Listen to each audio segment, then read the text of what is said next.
പശ്ചിമേഷ്യൻ യുദ്ധത്തിൽ ഈ നാറ്റോ ഇടപെടൽ, അതായത് ഈ യുദ്ധത്തിൽ നാറ്റോ ഇടപെട്ടതിൽ ട്രംപ് ഇടപെട്ടിട്ടില്ല എന്ന കാര്യത്തിൽ നീരസം പ്രകടിപ്പിച്ചിട്ടുണ്ട്. ഈ നാറ്റോ പ്രതിനിധി അമേരിക്കയിൽ വന്ന സമയത്താണ് അദ്ദേഹം ഇങ്ങനെ നീരസം പ്രകടിപ്പിച്ചത് എന്ന് പറയുന്നുണ്ട്. എന്താണ് അതിലെ സംബന്ധിച്ച് കൂടുതൽ വിവരങ്ങൾ? ഇപ്പോൾ ഈ യുദ്ധം സംബന്ധിച്ച് പല അപ്ഡേറ്റ്സുകൾ പല സ്ഥലങ്ങളിൽ വരുന്നുണ്ട്. അതിൽ ഒരെണ്ണം മാത്രമാണിത്. നാറ്റോയുടെ അധ്യക്ഷൻ മാർക്ക് റൂട്ടെ അദ്ദേഹം അമേരിക്കയിൽ ട്രംപിനുമായിട്ട് കൂടിക്കാഴ്ചയ്ക്ക് വന്നിരുന്നു. ആ സമയത്താണ് ഈ നീരസം പ്രകടിപ്പിക്കുക. അത് അവിടെ ഒരു ഘട്ടത്തിൽ നടക്കുന്നു. പല ഘട്ടത്തിൽ പല സാധനങ്ങൾ നടക്കുന്നുണ്ട്. നമ്മുടെ ഈ രണ്ട് കക്ഷികളുണ്ടല്ലോ, നമ്മുടെ അമേരിക്കയും ഇറാനും, അവർ തമ്മിൽ ഒരു പ്രാഥമിക ധാരണ ഉണ്ടാക്കിയിട്ട് ഒരു 60 ദിവസത്തെ കാലാവധി എടുത്തേക്കുക. ഈ 60 ദിവസം കൊണ്ട് കാര്യങ്ങളൊക്കെ ചർച്ച ചെയ്ത് അന്തിമ ധാരണയിലേക്ക് എത്തണം. ഇതിന് ശേഷം ഇതിലെ കക്ഷികൾ പല വഴിക്ക് പിരിഞ്ഞിട്ടുണ്ട്. അതിൽ ഇറാൻ്റെ പ്രസിഡന്റ് നേരെ പോയേക്കുന്ന പാകിസ്ഥാനിലേക്കാണ്. American state secretary Marco Rubio പോയേക്കുന്നത് ഗൾഫിലെ അവരുടെ സഖ്യരാജ്യങ്ങൾ സന്ദർശിക്കാനാണ്. അതേസമയം തന്നെ ഇസ്രയേലും ലെബനനും കൂടി അമേരിക്കയിൽ വെച്ച് ചർച്ചകൾ നടക്കുന്നു. പിന്നെ പല തട്ടിൽ പല കാര്യങ്ങൾ പുരോഗമിച്ചുകൊണ്ടിരിക്കുമ്പോൾ ഇതിൻ്റെ ആത്യന്തികമായ റിസൾട്ട് വരുന്നത് ഇപ്പോഴും ഈ യുദ്ധത്തിൻ്റെ ആ സമാധാന ഉടമ്പടി അത് എത്രത്തോളം അത് പ്രായോഗികമാണ്, അത് എത്രത്തോളം അത് നടപ്പാക്കും എന്നുള്ള കാര്യത്തിലും വലിയ ആശയക്കുഴപ്പം നിലനിൽക്കുന്നു എന്നുള്ളതാണ് പുറത്തു വരുന്ന വിവരം. ഇപ്പോൾ ട്രംപിൻ്റെ കാര്യമാണ് പറഞ്ഞു തുടങ്ങി. അപ്പോൾ ആ കാര്യത്തിൽ നമുക്ക് ക്ലാരിറ്റി വരുത്തിയിട്ട് വരാം. ട്രംപിൻ്റെ ഏറ്റവും ഒടുവിലത്തെ ചില അഭിപ്രായ പ്രകടനങ്ങൾ ഒന്ന് വന്നേക്കുന്നത് ഈ നാറ്റോ, നമുക്കറിയാം അമേരിക്ക എന്ന് പറയുന്നത് നാറ്റോ സഖ്യ രാജ്യവുമായിട്ട് അടുത്ത ബന്ധം പുലർത്തുന്ന ഒരു രാജ്യമാണ്.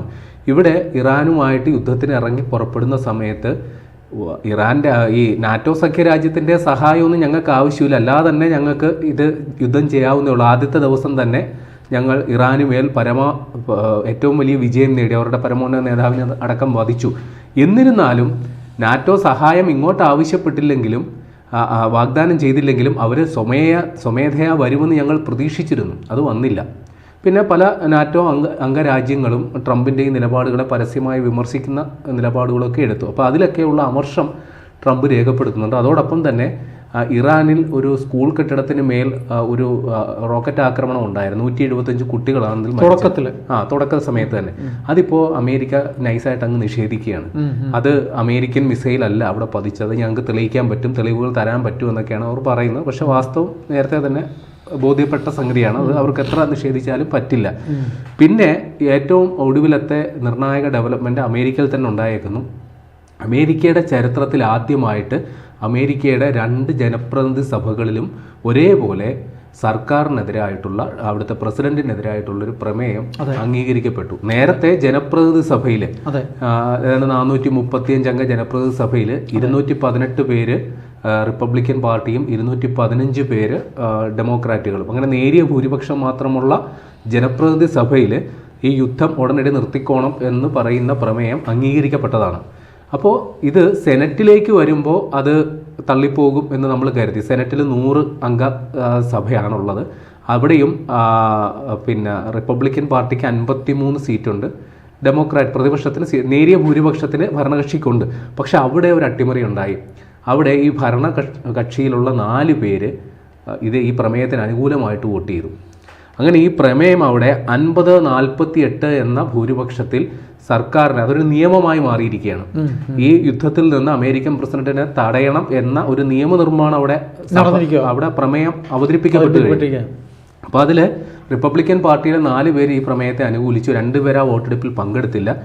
പക്ഷെ പ്രതിപക്ഷത്തെ ഒരാൾ ഡെമോക്രാറ്റ് ഇതിനെ അനുകൂലിച്ച് വോട്ട് ചെയ്തിട്ടുണ്ട്. അതായത് ഭരണകക്ഷിയോടൊപ്പം കൂറുമാറി. അവിടെ ഈ കൂറുമാറ്റമൊന്നും വിഷയമല്ല, നമ്മുടെ ഇവിടുത്തെ പോലെ അത്ര വലിയ വാർത്താ പ്രാധാന്യമില്ല. അവിടെ സ്വതന്ത്രമായ അഭിപ്രായ പ്രകടനം നടത്താൻ അവർക്ക് അവരുടെ ഒരു കൾച്ചറിന്റെ ഭാഗമാണ്, പൊളിറ്റിക്കൽ കൾച്ചറിന്റെ ഭാഗമാണ്. അപ്പോൾ ഇവിടെ ഇപ്പോൾ വൈറ്റ് ഹൗസ് എടുത്തിരിക്കുന്ന നിലപാട് ഇങ്ങനൊരു നിയമം കൊണ്ടുവന്നേക്കുന്നത് ഭരണഘടനാ അനുസൃതമല്ല എന്നാണ് ഒരു നിലപാട്. അവരതിനെ നിഷേധിക്കുകയാണ്. അപ്പോൾ ചുരുക്കി പറഞ്ഞാൽ ഇത് അവിടെ ഒരു നിയമ പോരാട്ടത്തിലേക്ക് ഇത് കോടതിയിൽ തീരുമാനിക്കേണ്ട സംഗതിയായിട്ട് പോയി. പക്ഷേ ആത്യന്തികമായിട്ട് ട്രംപിനെ സംബന്ധിച്ച് ഇത് രാഷ്ട്രീയമായിട്ട് വലിയ കനത്ത തിരിച്ചടിയാണ് അവിടെ ഉണ്ടായിരിക്കുന്നത്. അത് അങ്ങനെ ഒരു സംഗതി നടക്കുന്നു. ഇനി ഈ ഒത്തുതീർപ്പ് ചർച്ചയ്ക്ക് ശേഷം ഇവർ ഒരു 60 ദിവസത്തെ ഗ്യാപ്പ് ഇട്ട് പിരിഞ്ഞല്ലോ. അപ്പോൾ പല കാര്യങ്ങളും 14 നിർദ്ദേശങ്ങളാണ് അമേരിക്ക മുന്നോട്ട് വെച്ചത്, അല്ലെങ്കിൽ ഇറാൻ ഇത് ആരുടെ നിർദ്ദേശങ്ങളാണെന്നതിൽ വ്യക്തതയില്ല. ഏതായാലും ആ നിർദ്ദേശങ്ങളിൽ പ്രധാനമായും കുറേ കാര്യങ്ങൾ പറഞ്ഞിരുന്നു. ഈ ഹോർമൂസ് കടലിടുക്ക് തുറക്കണം, രണ്ടു കൂട്ടരും അടിയന്തരമായി യുദ്ധം അവസാനിപ്പിക്കണം, അങ്ങനെ കുറേ നിർദ്ദേശങ്ങൾ വന്നു. എന്നാൽ അതിലെ ഏറ്റവും പ്രാധാന്യമുള്ള 3 കാര്യങ്ങളിൽ ഇപ്പോഴും അവ്യക്തത തുടരുന്നതായിട്ടാണ് വിവരം. ഒന്ന്, ഈ ഇറാനിലുള്ള ആണവ ആയുധങ്ങൾ അല്ലെങ്കിൽ സമ്പുഷ്ടീകരിക്കപ്പെട്ട യുറേനിയം അത് നിർവീര്യമാക്കുന്നതിനെ കുറിച്ച് എന്താണ് ഒരു സൊല്യൂഷൻ, ആ കാര്യത്തിൽ ഇപ്പോഴും ഒരു വ്യക്തതയില്ല. ഇപ്പൊ അമേരിക്ക പറയുന്നത് നിങ്ങളുടെ ഭൂഗർഭ അറയിൽ അവിടെ കിടക്കുന്ന അല്ലെങ്കിൽ അവിടെ ഇപ്പൊ തകർത്ത് തരിപ്പണമാക്കിയിട്ടേക്കാണ്, അതിൽ അവശേഷിക്കുന്ന ആ സമ്പുഷ്ടീകരിക്കപ്പെട്ട യുറേനിയം അവിടെ നിന്ന് നീക്കണം എന്നുള്ളതാണ് അമേരിക്കയുടെ നിലപാട്. കാരണം ഇന്നല്ലെങ്കിൽ നാളെ ഇറാൻ അത് വീണ്ടും എടുത്ത് ആണവായുധ പരിപാടികളിലേക്ക് കടക്കും, അല്ലെങ്കിൽ അത് മറ്റാരെങ്കിലും ഇപ്പോൾ ഇറാൻ തന്നെ പിന്തുണയ്ക്കുന്ന ഭീകരവാദ സംഘടനകളടക്കം അത് കൈവശപ്പെടുത്തിയാലും വലിയ പ്രശ്നമാണ്. അപ്പോൾ അത് അവിടുന്ന് എത്രയും പെട്ടെന്ന് നീക്കണം എന്നുള്ളതാണ് അമേരിക്കയുടെ നിലപാട്. പക്ഷേ ഇറാൻ പറയുന്നു അതിൻ്റെ ശേഷി കുറയ്ക്കാം, 60% എന്നുള്ളത് അതിൻ്റെ ശേഷി കുറച്ച് കൊണ്ടുവരാം. അതിന് വേണ്ടിയിട്ട് ഈ അന്താരാഷ്ട്ര ആണവോർജ്ജ ഏജൻസിയുടെ ഇൻസ്പെക്ടേഴ്സിനെ, പരിശോധക സംഘത്തെ അടക്കം അനുവദിക്കാമെന്ന ഒരു ഉറപ്പ് അനുവദിക്കുമെന്ന് ഇറാൻ സമ്മതിച്ചതായിട്ട് അമേരിക്കൻ അധികൃതർ പറഞ്ഞത്. പക്ഷെ അക്കാര്യത്തിൽ ഇപ്പോൾ ഇറാൻ ഒരു വ്യക്തത വരുത്തുന്നില്ല. ഇത് പരിശോധകരെ അനുവദിക്കുമോ ഇല്ലയോ, ഈ ഭൂഗർഭ അറകളിലേക്ക് ഇവരെ കടത്തുമോ ഇല്ലയോ, ആ കാര്യത്തിൽ ഒരു വ്യക്തത കുറവ് ഉണ്ടായിരിക്കുന്നു. അതൊന്നാമത്തെ. രണ്ടാമത്തെ പ്രശ്നം വന്നേക്കുന്നത് ഈ ഹോർമൂസ് കടലിടുക്കുമായി ബന്ധപ്പെട്ടാണ്.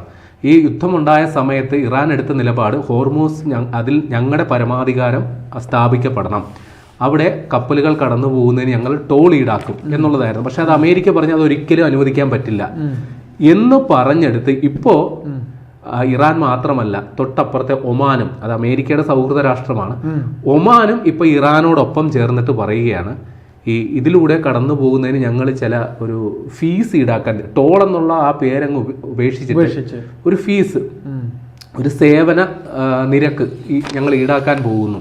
അപ്പോൾ അതിനെക്കുറിച്ച് ഇപ്പോൾ എന്താ പറയുക, അമേരിക്കയ്ക്കൊക്കെ വലിയ എതിർപ്പുണ്ട്. കാര്യം അമേരിക്കയും മറ്റു പല സഖ്യരാജ്യങ്ങളും എടുക്കുന്ന നിലപാട്, അല്ലെങ്കിൽ മറ്റ് മുസ്ലിം രാഷ്ട്രങ്ങളും എടുക്കുന്ന നിലപാട്, ഈ ഹോർമൂസ് എന്ന് പറയുന്ന ഒരു അന്താരാഷ്ട്ര കപ്പൽച്ചാലാണ്. അവിടെ ഏതെങ്കിലും ഒരു രാജ്യത്തിന്റെ അവകാശം സ്ഥാപിക്കപ്പെട്ട് കൊടുക്കുകയാണെങ്കിൽ അത് ദൂരവ്യാപകമായ പ്രത്യാഘാതങ്ങൾ, ഇനി ഭാവിയിൽ ഒരുപാട് തർക്കവും പ്രശ്നങ്ങളും ഒക്കെ ഉണ്ടാകാൻ സാധ്യത. അപ്പോൾ അതൊരു കാരണവശാലും അനുവദിക്കാൻ പറ്റില്ല എന്നുള്ളതാണ്. പക്ഷേ ഇറാനും ഒമാനും ഇപ്പോൾ എടുത്തിരിക്കുന്ന നിലപാട് മറ്റു പല ഏജൻസികളുമായിട്ട് കൂട്ടിച്ചേർന്നുകൊണ്ട് ഒരു നിയമം കൊണ്ടുവന്നിട്ട് ഇതിലൂടെ കപ്പൽ കടന്നു പോകുന്നതിന് ഒരു നിശ്ചിത ഫീസ് ഈടാക്കാൻ തന്നെയാണ് അവരുടെ പുതിയ തീരുമാനം. കാര്യം അവർ പറയുന്നത് അവിടുത്തെ പരിസ്ഥിതി പ്രശ്നങ്ങൾ അടക്കമുള്ള പരിഹരിക്കേണ്ട ഉത്തരവാദിത്തം ഞങ്ങൾക്കാണ്. അതെ, ഇത് അന്താരാഷ്ട്ര കപ്പൽച്ചാലാണെന്ന് പറയുമെങ്കിൽ തന്നെ അപ്പുറത്തും ഇപ്പുറത്തും കിടക്കുന്ന രാജ്യങ്ങൾ ഇറാനും ഒമാനുമാണ്. അപ്പോൾ ഞങ്ങളുടെ പരമാധികാരം ഇവിടെ സ്ഥാപിക്കപ്പെടണമെന്നുള്ളതാണ് അവരുടെ നിലപാട്. അപ്പോൾ ആ കാര്യത്തിൽ ഇപ്പോൾ ഒരു ആശയക്കുഴപ്പം ഉണ്ട്. മൂന്നാമത്തെ പ്രശ്നം, ഈ യുദ്ധം തുടങ്ങുന്ന സമയത്ത് അമേരിക്കയും ഇസ്രയേലും പറഞ്ഞ കാര്യം അവിടെ അധികാരമാറ്റം ഉണ്ടാക്കും, അവരുടെ ആണവശേഷി നിർവീര്യമാക്കും, അവരുടെ ബാലിസ്റ്റിക് മിസൈൽ ആ പരിപാടിയൊക്കെ നിർത്തും എന്നുള്ളതാണ്. ഇവിടെ ഇപ്പോൾ ഇറാൻ പറയുന്നു ബാലിസ്റ്റിക് മിസൈൽ പരിപാടി ഉപേക്ഷിക്കുന്ന പ്രശ്നമേ ഇല്ല.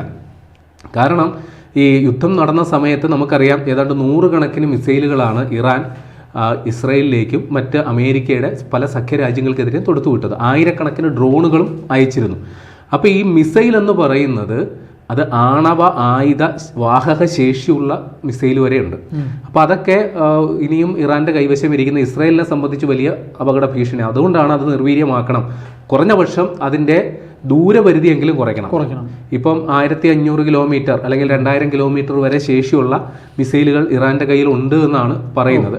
അതിന്റെ ദൂരപരിധി കുറച്ചാൽ പോലും അത് ഇസ്രയേലിന് വലിയ ആശ്വാസമാണ്. പക്ഷെ അക്കാര്യത്തിൽ ഇപ്പോൾ ഇറാൻ കടുത്ത നിലപാടെടുക്കുകയാണ്. അവർ പറയുന്നത് ഞങ്ങൾ ഈ ബാലിസ്റ്റിക് മിസൈൽ, അത് നമ്മുടെ ഇറാന്റെ പ്രസിഡന്റ് പെഷസ്കിയാൻ ഇപ്പോൾ പാകിസ്ഥാനിൽ ചെന്നിട്ടാണ് പറയുന്നത്. അതിനെ പാകിസ്ഥാന്റെ പ്രധാനമന്ത്രി ഷഹ്ബാസ് ഷെരീഫ് പിന്തുണയ്ക്കുകയും ചെയ്തു. പറയുന്നത് ഞങ്ങൾ മിസൈൽ പരിപാടി വേണ്ടെന്ന് വെച്ചു കഴിഞ്ഞാൽ അത് ഞങ്ങളുടെ സുരക്ഷയെ ബാധിക്കുന്ന പ്രശ്നമാണ്. ഈ ഗസയിൽ ഇസ്രയേൽ ചെയ്തതുപോലെ ഞങ്ങളുടെ കയ്യിൽ മിസൈൽ ഇല്ലെങ്കിൽ ഞങ്ങളുടെ ഇറാനെ മറ്റൊരു ഗസയാക്കി മാറ്റും ഇസ്രയേൽ. കാര്യം അവരിങ്ങോട്ട് ആക്രമണം, നമുക്ക് പ്രതിരോധിക്കാൻ മാർഗമില്ലാതായാൽ എന്തായിരിക്കും. പക്ഷേ രസകരമായ സംഗതി, ഇവിടെ ഒരു ട്വിസ്റ്റ് ഉണ്ടായി. ട്രംപ് നേരത്തെ ഈ ബാലിസ്റ്റിക് മിസൈൽ പദ്ധതികളെ, ഇറാന്റെ ബാലിസ്റ്റിക് മിസൈൽ പദ്ധതികളെ ഇല്ലാതാക്കുമെന്ന് പറഞ്ഞാൽ ട്രംപും ഇപ്പോൾ ഒന്ന് നിലപാട് മയപ്പെടുത്തിയിട്ടുണ്ട്. കാരണം ഇറാന്റെ ചുറ്റുമുള്ള പല രാജ്യങ്ങൾക്കും ഈ ബാലിസ്റ്റിക് മിസൈൽ പ്രതിരോധ പദ്ധതി ഉണ്ട്. അപ്പോൾ ഇറാന് മാത്രം അത് പാടില്ല എന്ന് പറയുന്നതിൽ ഒരു നീതികേടുണ്ട്, ഔചിത്യക്കേടുണ്ട് എന്ന് ട്രംപ് പറയുന്നു. അപ്പോൾ അങ്ങനെയും ഇക്കാര്യത്തിൽ ഒരു പ്രശ്നം നിലനിൽക്കുന്നുണ്ട്. ഏതായാലും നിലവിൽ ഈ ഖത്തറും പാകിസ്ഥാനുമാണ് ഇതിൻ്റെ മധ്യവർത്തികളായിട്ട്, ഈ സമാധാന ഉടമ്പടിയുടെ മധ്യവർത്തികളായിട്ടുള്ളത്. അവരൊരു റോഡ് മാപ്പ് തയ്യാറാക്കിയിട്ടുണ്ട്. 60 ദിവസം കൊണ്ട് ഏതൊക്കെ കാര്യങ്ങൾ, തർക്കമുള്ള ഏതൊക്കെ കാര്യങ്ങളിൽ ചർച്ച ചെയ്ത് പരിഹരിക്കണമെന്നുള്ള കാര്യങ്ങൾ അവർ പറഞ്ഞിട്ടുണ്ട്. ഏതായാലും ആ ചർച്ചകൾ പുരോഗമിക്കുന്നുണ്ട്. അതിനിടയിൽ ഇറാന് ആശ്വാസകരമായൊരു സംഗതി, നമ്മുടെ അമേരിക്കൻ ട്രഷറി ഇറാന്റെ ഇടപാടുകൾ, അതായത് അവരുടെ ഈ എന്താ പറയുക ഡോളറിലുള്ള ഇടപാട്, അതൊക്കെ ഒന്ന് ഫ്രീസ് ചെയ്ത് അതൊക്കെ ഇപ്പോൾ റദ്ദാക്കി കൊടുത്തിട്ടുണ്ട്. അവർക്ക് അമേരിക്കയിൽ ഡോളറിൽ ഇടപാട് നടത്താനായിട്ടുള്ളൊരു സാവകാശം കിട്ടി. അതോടൊപ്പം അമേരിക്ക തടഞ്ഞു വെച്ച 12 ബില്യൺ അമേരിക്കൻ ഡോളർ, അതായത് ഇറാന്റെ അക്കൗണ്ടിലുള്ള, എന്നാൽ അമേരിക്ക ഫ്രീസ് ചെയ്ത് വെച്ചിരുന്ന അത് വിട്ടുകൊടുക്കാമെന്ന് തീരുമാനിച്ചിട്ടുണ്ട്. അത് ഇറാനിലെ പല ഇപ്പോൾ പുനർനിർമ്മാണ പ്രവർത്തനങ്ങൾക്കടക്കം അവർക്കത് വിനിയോഗിക്കാനുള്ള അവസരം കൂടി കിട്ടുന്നുണ്ട്. ഇനി മറ്റൊരു പ്രശ്നമുള്ളത്, നമ്മുടെ ഈ ഹോർമൂസ് കടലെടുക്കുക, അതിപ്പോൾ പൂർണ്ണ തോതിൽ പ്രവർത്തന സജ്ജമായോ എന്ന് ചോദിച്ചാൽ ഇല്ല എന്ന് തന്നെ പറയണം.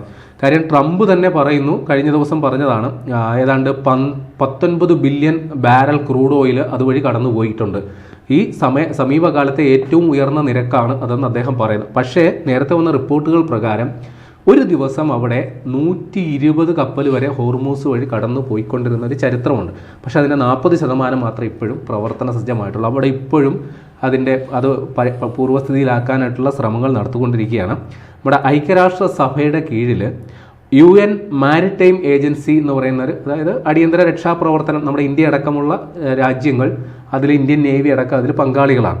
അപ്പോൾ അതിൻ്റെ കീഴിൽ ഈ ഹോർമൂസിൽ കുടുങ്ങിക്കിടക്കുന്ന 11,000-ഓളം വരുന്ന നാവികരെ അവിടെ നിന്ന് മോചിപ്പിക്കുക, ചുരുക്കി പറഞ്ഞാൽ അവിടെ കെട്ടിക്കിടക്കുന്ന കപ്പലുകളൊക്കെ സുരക്ഷിതമായിട്ട് അവിടെ നിന്ന് കടത്തിക്കൊണ്ട് പോകാനായിട്ടുള്ള പരിപാടികളൊക്കെ ചെയ്തുകൊണ്ടിരിക്കുന്നു. അപ്പം നിലവിൽ ഹോർമൂസ് പഴയ അവസ്ഥയിൽ എങ്ങനെയാണോ ആ സ്റ്റാറ്റസ് കോയിലേക്ക് എത്തിക്കാനായിട്ട് ഇനിയും സമയമെടുക്കും എന്നുള്ള കാര്യമാണ് നമ്മൾ മനസ്സിലാക്കുന്നത്. അപ്പോൾ ചുരുക്കി പറഞ്ഞാൽ ഇപ്പോൾ ഈ ക്രൂഡ് ഓയിലിൻ്റെ വില ഏതാണ്ട് $72 വരെയൊക്കെ എത്തിയിട്ടുണ്ടെങ്കിലും ഇനിയും അവിടെ ഇപ്പോഴും പ്രശ്നങ്ങൾ അവശേഷിക്കുന്നുണ്ട്. ഏതായാലും ചർച്ചകൾ നടക്കുന്നുണ്ട്, 60 ദിവസം വരെ കാത്തിരിക്കാം. പക്ഷേ ഈ കാര്യങ്ങളിൽ പല അവ്യക്തതകൾ ഇപ്പോൾ തുടരുമ്പോൾ ഇതിൻ്റെ ഭാവി എന്താണെന്നുള്ള ആശങ്കയും നമുക്ക് തള്ളിക്കളയാൻ പറ്റില്ല.